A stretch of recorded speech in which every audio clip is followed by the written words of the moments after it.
Welcome students. तो पिछले chapter में हम लोगों ने कंप्लीट कर लिया था English first flight chapter 2 Nelson Mandela long walk to freedom. अगर उसमें से कुछ नहीं समझ में आया हो तो आप उसके लिए बातचीत कर सकते हैं। फोन नंबर दिया हुआ है पहले आपको। आज हम लोगों को जो बात करनी है वो है उससे रिलेटेड कुछ शॉर्ट क्वेश्चंस। ऐसे आपको बहुत सारा टेक्सचुअल एक्सरसाइजेस आपके पास है, आपके बुक में होगा, उसको आपको पूरा करना है। उसके लिए भी सेम क्राइटेरिया है, बनाना है, नहीं बनता है, किसी तरह का डाउट होता है तो आप फोन करके पूछ सकते हैं। उसके अलावा ये कुछ क्वेश्चंस दिए गए हैं, ये क्वेश्चंस आपको खुद से सॉल्व करना है। ये शॉर्ट क्वेश्चंस है, ज़्यादा लंबे के आंसर्स होंगे नहीं, तो इसका आपको एक पीडीएफ फॉर्मेट में फाइल जाएगा। आपको करना क्या है कि you have to solve it in your copy. इसको हम केवल थोड़ी देर में समझा दे रहे हैं, जितने क्वेश्चन है उसको थोड़ा बहुत हिंदी में आपको बता दे रहे हैं, आपको मतलब समझ में आ जाएगा कि इस क्वेश्चन का क्या मतलब है। तो पहला है what is a apartheid system, जो शुरुआत में ही है वो क्या है वो बताना है। What was special about 10th में, क्वेश्चन नंबर 2 में है what was special about 10th में, 10th में के बारे में क्या विशेष था। Question number 3 why the international leaders were gathering on the soil of Africa, अंतरराष्ट्रीय जो लीडर्स थे वो अफ्रीका की धरती पर क्यों जमा हो रहे थे। Where did the ceremony take place, question number 4 वो जो सेरेमनी था वो कहाँ हुआ। Question number 5 who was Nelson Mandela, what was special about the newly formed government, question number 5 जो नई बनी हुई सरकार थी उसके बारे में विशेष क्या था।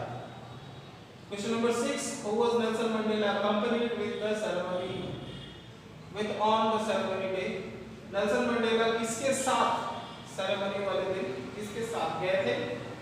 7 how many people took oath on 10th में, who were they, तो कितने लोगों ने 10 मई को शपथ लिया था और वो कौन थे। What is the human disaster, what was the human disaster that Mr. Mandela referred to in his speech, उस कौन से ह्यूमन डिजास्टर के बारे में मिस्टर नेल्सन मंडेला ने अपने भाषण में उन्होंने जिक्र किया था, किस तरह का ह्यूमन डिजास्टर था, किस प्रकार की इंसानी त्रासदी थी। Question number 9 what did Mandela hope for the future of South Africa, mister Mandela ने साउथ अफ्रीका के भविष्य के लिए क्या आशा की। Question number 10 South Africa defence forces were displaying their strength on that day, what did it symbolise according to Mandela, उस दिन साउथ अफ्रीका की जो सेना थी वो अपना ताकत प्रदर्शन कर रही थी। मंडेला के अनुसार ये किस चीज को प्रदर्शित करता है। नेक्स्ट है question number 11 what was he unmindful of when the highest generals were saluting, वो किस बात को ध्यान में रखे हुए थे, किसे उन्होंने ध्यान से नहीं हटाया था जब उसकी सेना और पुलिस के जनरल्स उनको सैल्यूट कर रहे थे, सलामी दे रहे थे। What was the image made by the Impala jets on that day in sky, आसमान में कौन सा चित्र बनाया गया था उस दिन इम्पाला जेट्स के द्वारा। On that day two national anthems were played why, उस दिन क्वेश्चन नंबर 13 उस दिन दो नेशनल एंथम प्ले किए गए थे, क्यों। जनरली किसी भी राष्ट्र का एक होता है लेकिन उस दिन दो प्ले किए गए थे, क्यों। नेक्स्ट है what was the system created by the white people of South Africa based on, south Africa के जो श्वेत लोग थे उन लोगों ने जिस तंत्र का विकास किया था, जिस सिस्टम का निर्माण किया था, उसका आधार क्या था। Next question number 15 what was that day a sum of, वो दिन किस चीज का सारांश था। Question number 16 what was he paying for on that day, उसके बाद का जो क्वेश्चन नंबर 16 है उसमें वो कह रहे हैं कि उन्हें किस बात का दर्द था उस दिन जिस दिन वो ओथ ले रहे थे। 17 what has created a deep and long lasting wound in the people's mind,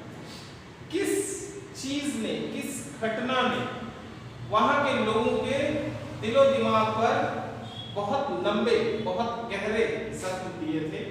question number 18, what was the unintended effect of oppression and brutality that they suffered?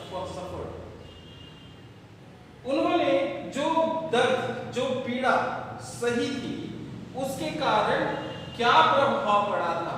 Unintended effect, जो प्रभाव नहीं होना चाहिए था, जो नहीं सोचा गया था, वैसा कौन सा प्रभाव पड़ा था? ध्यान रखिएगा, वो दिया गया है जिसको वो ऑलिवर टैम्बो वगैरह वगैरह 6 क्रांतिकारी सेनानियों के बारे में बताया गया है, उस सेक्शन में देखिएगा, उसमें आंसर आपको मिल जाएगा। Name the 6 freedom fighter mentioned bye Nelson Mandela. जो 6 स्वतंत्रता सेनानी जिसका जिक्र नेल्सन मंडेला ने किया था, वो बताना है।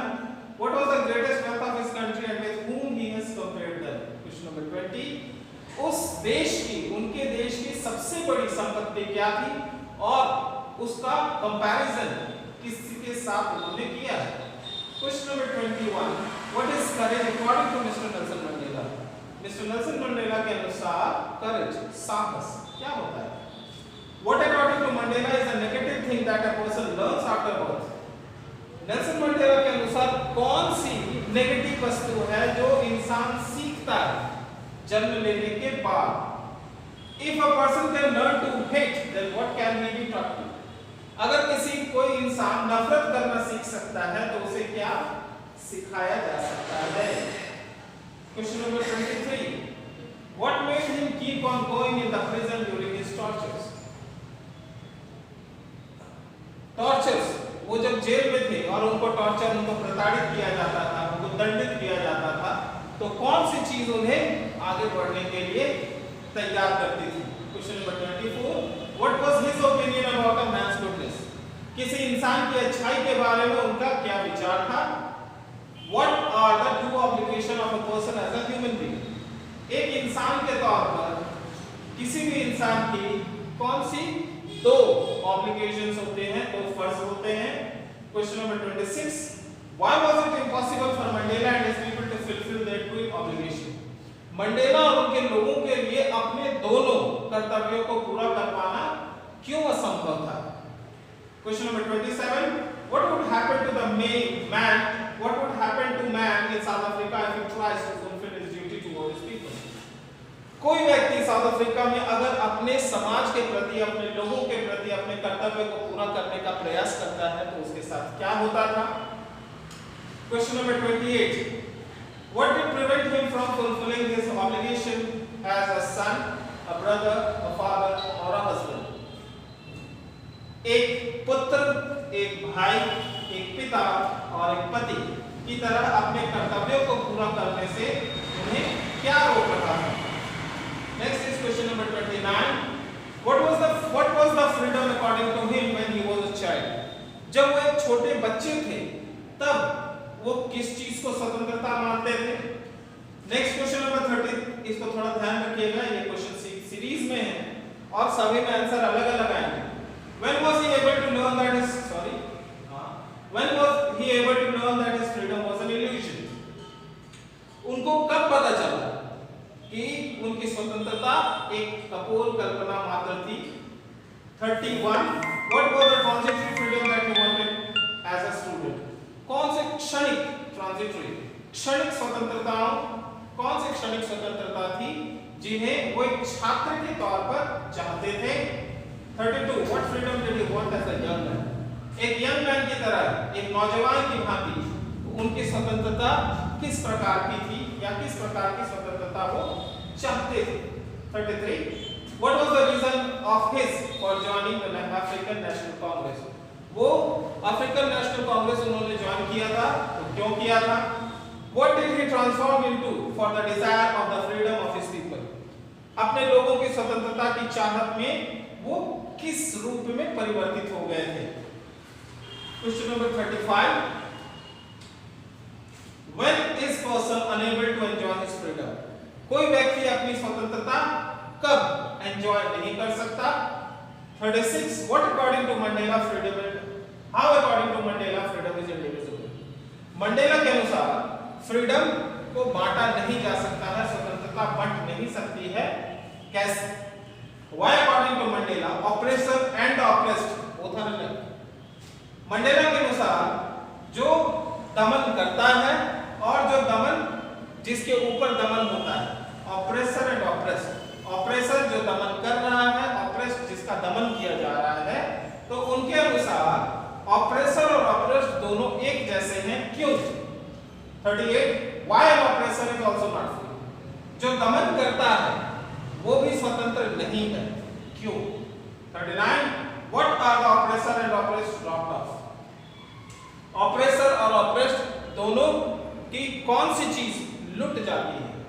और question number last 40 write a small paragraph on Nelson Mandela in about 150 to 200 words. थोड़ा सा इस पे ध्यान देना है, बाकी सभी शॉर्ट क्वेश्चंस थे, ये लॉन्ग है, इसका वर्ड लिमिट है 150 to 200 वर्ड्स, इसमें आपको नेल्सन मंडेला के बारे में लिखना है। तो आपका ये केवल एक्सप्लेनेशन था for the question which have been given by me, केवल मेरे द्वारा दिए गए जो क्वेश्चंस हैं 40 शॉर्ट क्वेश्चंस, उनका एक्सप्लेनेशन था। बुक में जो दिए गए हैं, ध्यान रखिएगा, बुक में जो टेक्सचुअल एक्सरसाइजेस दिए गए हैं उनको भी पूरा करना है। हर सेगमेंट के बाद एक ओरल कॉम्प्रिहेंशन भी दिया हुआ है, उसको भी पूरा करना है।